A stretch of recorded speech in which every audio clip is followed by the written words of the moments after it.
ओडिशा तकरी आपणको स्वागत चलतु जानिबा देश विदेशर बड़ खबर गुड़िक ता पूर्व आपण मानक गोटे छोटिया अनुरोध भिडियोटी को संपूर्ण देखंतु भिडियो भल लगिले भिडियो को गोटे लाइक एवं चैनल को सब्सक्राइब करंतु 23 तारिख जाए राज्यर विभिन्न स्थान में कालबैशाखी प्रभाव में वर्षा घड़घड़ी संभावना 3 ରୁ 5 डिग्री पर्यंत ह्रास पाइब दिन तापमात्रा 23 तारिख जाए राज्यर विभिन्न स्थान में कालबैशाखी प्रभाव में वर्षा घड़घड़ी होबार संभावना रही पाणीपाग विज्ञान केन्द्र पक्षर ऑरेंज और येलो वार्निंग जारी कर आज बिजुली घड़घड़ी और कुआपथर माड़ पर 6 जिला यथा भद्रक झारसुगुड़ा केन्दुझर मयूरभंज बालेश्वर और सुंदरगढ़ को ऑरेंज वार्निंग दि जाइए सेपटे यह सब जिले में घंटा प्रति 40 ରୁ 50 किलोमीटर बेगर पवन बहीपे सेहीपरि संबलपुर देवगढ़ बौद्ध अनुगुल और जाजपुर जिला को दि जाइए येलो वार्निंग आसंता काली 6 जिला को ऑरेंज वार्निंग और 15 गोटी जिला को येलो वार्निंग जारी करिछि आंचलिक पाणीपाग केन्द्र परवर्ती 24 घंटे समग्र राज्य में कालबैशाखी प्रभाव पड़ाकू थिबा बेले उत्तर उपकूल ओडिशा 50 ରୁ 60 किमी बेगर पवन बहिब ताहाकू दृष्टि रखी आंचलिक पाणीपाग विज्ञान केन्द्र पक्षर ऑरेंज और येलो वार्निंग जारी करा जाइछि। परवर्ती खबर आयुष्मान भारत योजना को कैबिनेट मंजूरी गृह में सूचना देले मुख्यमंत्री मोहन चरण माझी राज्य कैबिनेट रे 10टी प्रस्ताव पर मोहर बाजिछि।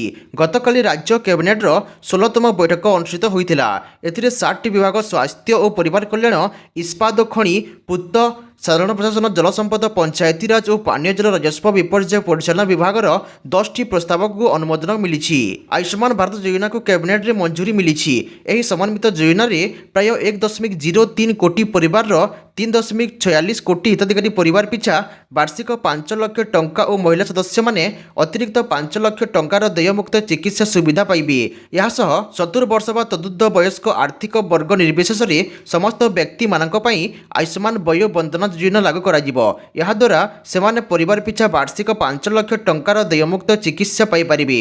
राज्य कैबिनेट आयुष्मान भारत प्रधानमंत्री जन आरोग्य योजना गोपबंधु जन आरोग्य योजना बाबद को 5 वर्ष अर्थात 2025-26 ରୁ 2029-30 आर्थिक वर्ष पर्यंत 27,019 कोटी 25 लाख टंकार व्यय अटकल अनुमोदन करिसंती। परवर्ती खबर बंद हेबो नहीं बैंक स्थगित रहिला 2 दिनिया बैंक धर्मघट बंद हेबो नहीं बैंक स्थगित रहिला 2 दिनिया बैंक धर्मघट 24-25 रे हेबाकु थिबा बैंक धर्मघट स्थगित रहिला।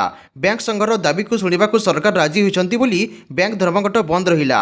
2 मास भितर दाबी विचार नहीं प्रतिश्रुति मिलिछि बोली संघ कहिछि। दाबी सुनिबाकू प्रतिश्रुति पर बैंक धर्मघट स्थगित करा जाइछि। सूचना मुताबक United forum of bank union एही बंद डाकरा देथिला। मोट 9टी दाबी नहीं एही धर्मघट करबाकू प्रस्तुत होइतिले united forum of bank union. Banking क्षेत्र में 5 दिनर कार्य सप्ताह पई दाबी करा जाइथिला।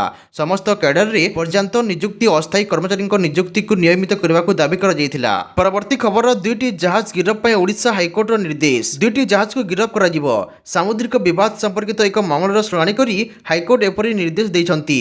चुक्ति उल्लंघन और व्यावसायिक विवाद को नहीं अल्फाड मैरिटारियम लिमिटेड पक्षर दायर आवेदन हाईकोर्ट शुणाणी करी पारादीप बंदर में ओसिन जाडे और ओसिन मार्गानाइट जहाज को गिरफ करने को निर्देश देथिबा जଣା पड़िछि। ते मामलार परवर्ती शुणाणी एप्रिल 30 तारिख रे हेबा बोली सूचना मिलिछि। परवर्ती खबर बीडी ना लेखा पई प्रकाश पाइला विज्ञप्ति मार्च 24 तारिख आरंभ हेबो आवेदन प्रक्रिया। आगामी शिक्षा वर्ष 2025-26 निमंते 2 वर्षीय बीएड एमएड बीएचएड पाठ्यक्रम रे नाम लेखा प्रक्रिया खूब शीघ्र आरंभ करा जबा पई राज्य सरकार निष्पत्ति ग्रहण करिसंती। एथिपई आवेदनकारी आसंता मार्च 24 तारिख कॉमन एप्लिकेशन फॉर्म बा सीएए पूर्ण प्रक्रिया आरंभ हेबो।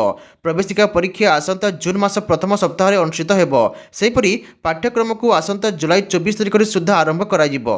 परवर्ती खबर सामुलिया विधायक पद्मलोचन पड्डांक बड़ बया नवीन पट्टनायक को मेडिसिन दे पागल कर रखिथिले भिके पांड्यान। बिजु जनता दलर 5टी अध्यक्ष थिबा भिके पांड्यान को सामुलिया बीजेपी विधायक पद्मलोचन पंडा एबे टार्गेट करिसंती। से कहते पूर्वतन मुख्यमंत्री नवीन पट्टनायक को भिके पांड्यान पागल कर रखिथिले।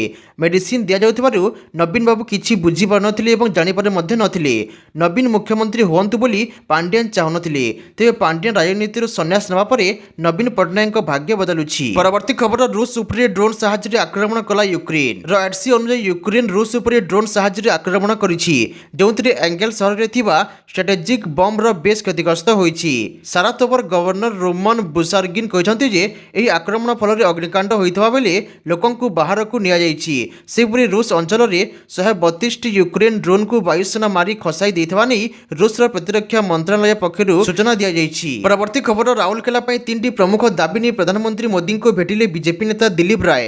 ପ୍ରଧାନମନ୍ତ୍ରୀ ନରେନ୍ଦ୍ର ମୋଦିଙ୍କୁ ବିଜେପି ନେତା ଦିଲ୍ଲୀପ ରାୟ ଭେଟିବା ସହ ରାଉରକେଲାକୁ ନେଇ 3ଟି ପ୍ରମୁଖ ଦାବି ସମ୍ବଳିତ ପତ୍ର ଦେଇଥିବା ଜଣାପଡ଼ିଛି।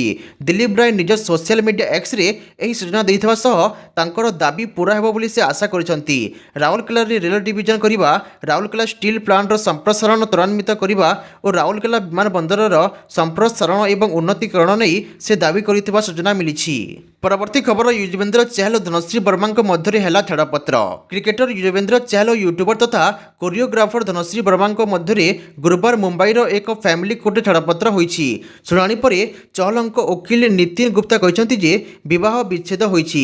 ଉଭୟ ପକ୍ଷ ଏହା ଅନୁଚିତ ଭାବରେ ଛାଡ଼ପତ୍ର ନେଇଛନ୍ତି ଓ ସେମାନେ ଆଉ ସ୍ୱାମୀ ସ୍ତ୍ରୀ ନୁହନ୍ତି। ତେବେ ୟୁଜବେନ୍ଦ୍ର ଚହଲ ଧନଶ୍ରୀଙ୍କୁ ମୋଟ 4.75 କୋଟି ଟଙ୍କା ଭରଣାପୋଷଣ ପ୍ରଦାନ କରିବା ବୋଲି କୁହାଯାଇଛି।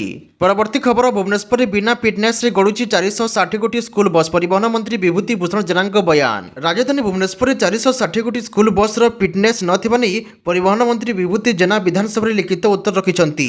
ଭୁବନେଶ୍ୱରରେ ମୋଟ 1484 କୋଟି ସ୍କୁଲ ବସ୍ ପଞ୍ଜୀକୃତ ହୋଇଥିବା ନେଇ ସେ ଏକ ଉତ୍ତରରେ ଦର୍ଶାଇଛନ୍ତି। ତେବେ ପରିବହନ ବିଭାଗର ପକ୍ଷରୁ ବାରମ୍ବାର ଯାଞ୍ଚ ସତ୍ତ୍ୱେ ରାଜଧାନୀରେ ଏତେ ସଂଖ୍ୟକ ସ୍କୁଲ ବସ୍ ବିପଦ ସଂକୁଳ ଭାବେ ବିନା ଫିଟନେସରେ ପିଲାଙ୍କୁ ନେବା ଆଣିବା କରିବା ଅଭିଭାବକଙ୍କ ପାଇଁ ଚିନ୍ତାର କାରଣ ପାଲଟିଛି।